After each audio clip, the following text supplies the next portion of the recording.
August மாதத்திற்கு பிறகு அனைத்து பிரச்சனைகளுக்கும் தீர்வு எட்டப்பட்டுவிடும் என்று அதிமுக அம்மா அணியின் துணை பொதுச் செயலாளர் டிடிவி தினகரன் தெரிவித்துள்ளார். செய்தியாளர்களுக்கு இன்று அவர் அளித்த பேட்டியை பார்க்கலாம். அப்படி எனக்கு தெரியல. தலைவர் சுந்தரம் என்னுடைய நீண்ட நாள் நண்பர். அவருடைய எல்லா நிகழ்ச்சிக்கு நான் போறேன். முதல்வர் சந்திச்சு பேசக்கூடாதா? இல்ல அது தவறா? இல்ல சார், தொடர்ச்சியா உங்க அதிமுக அம்மானியில் இருக்கக்கூடிய எம்எல்ஏ எம்பி ஒரு பிளவுபட்ட கருத்தை தெரிவிச்சிருக்காங்க. ஒருத்தர் மாறி தெரிவிச்சிருக்காங்க, தம்பிதுரைக்கு எதிர்ப்பு தெரிவிக்கிறாங்க. இதெல்லாம் எப்படி பாக்குறீங்க?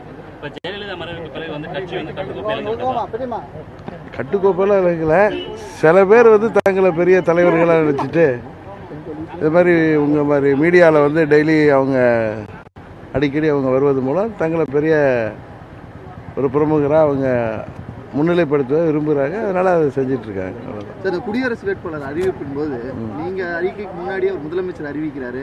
துணை பொதுச்செயலாளர் பொறுப்பு நீங்க தான் அறிவிச்சிருக்கணும். முதல்ல அவர் அறிவிக்கிறாரு. இது எப்படி சார்? ஒண்ணு கட்சியினுடைய பொதுச்செயலாளர் அறிவித்திருக்கணும். எப்பவுமே அதிமுக கழகத்தினுடைய பொதுச் செயலாளர் அவங்க அறிவிக்க முடியாத நிலையில் இருக்காங்க. தெரியும். அடுத்த கட்டமா நாங்க தான் அறிவிக்கணும். இதுக்கான காரணத்தில் நான் உங்களுக்கு பொறுமையா ஆகஸ்ட் என்னுடைய 60 நாள் முடிஞ்சது நான் உங்களுக்கு சொல்றேன். யாருகிட்ட எனக்கு கருத்து வேறுபாடு கிடையாது. முதலமைச்சர் உங்களை பத்தி எந்த விஷயத்தையும் பேசுவதற்கோ இல்ல அதை பத்தி கேள்விக்கோ தொடர்ச்சியா பதில் சொல்லாமலே இருக்காரு. அதான் நீங்க அவர்கிட்ட தான் கேட்கணும். கட்சியினுடைய அமைச்சர்களும் கழகத்துடைய பேச்சாளர்களும் ஒரு கருத்து போர் எடுத்துட்டு இருக்காங்க. ஒருத்தர் டிவிக்கு கூலிக்கு மாரடிக்கிறோம்னு சொல்லி அந்த மாதிரியான கருத்துக்கள் பரிமாறப்பட்டு இருக்கு. தலைமையே இல்லாத ஒரு சூழல் இருக்கா சார் அதிமுக தற்பொழுது?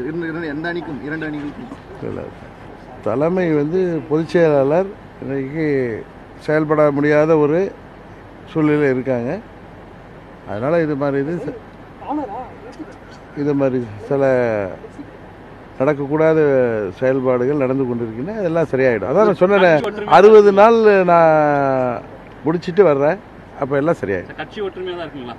ஏன்னா உங்க தலைமையில் ஒரு அணி உருவான மாதிரி ஒரு தோற்றம் பிம்பம்ங்கிறது நான் பதில் சொல்ல முடியாது.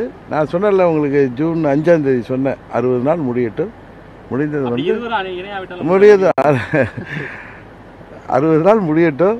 முடிஞ்சதும் நீங்கள் செயல்பாடுகளை பாருங்க. அப்போ உங்களுக்கு கேள்விகள் அனைத்திற்கும் விடை கிடைக்கும். இவ்வளவு பிரச்சனைகள் கட்சியில் இருக்கும்போது மாறி மாறி கருத்து பரிமாற்றங்கள் இது போன்ற விஷயங்கள் இருக்கும்போது இதெல்லாம் ஒரு துணை பொதுச்செயலாளர் அடிப்படையில் நீங்க எதை எப்படி பார்த்துட்டு இருக்கீங்க? இதற்கான என்ன மாதிரியான ஒரு தீர்வு எடுக்கல, என்ன மாதிரி ஒரு உடனடி நடவடிக்கை என்ன எடுக்க போறீங்க சார்? 60 நாளைக்கு முன்னதாக ஆகஸ்ட் 5க்கு அப்புறம் எனது செயல்பாடுகளை கவனியுங்கள். அதற்கு பிறகு நீங்களே இதற்கான விடைகளை உங்களுக்கு கிடைக்கும். அட்லீஸ்ட் உங்க தரப்பு எம்எல்ஏக்களிடமாவது நீங்க ஏதாவது சொல்றீங்களா சார்? அறிவுறுத்தல் முழுக்க அதிமுக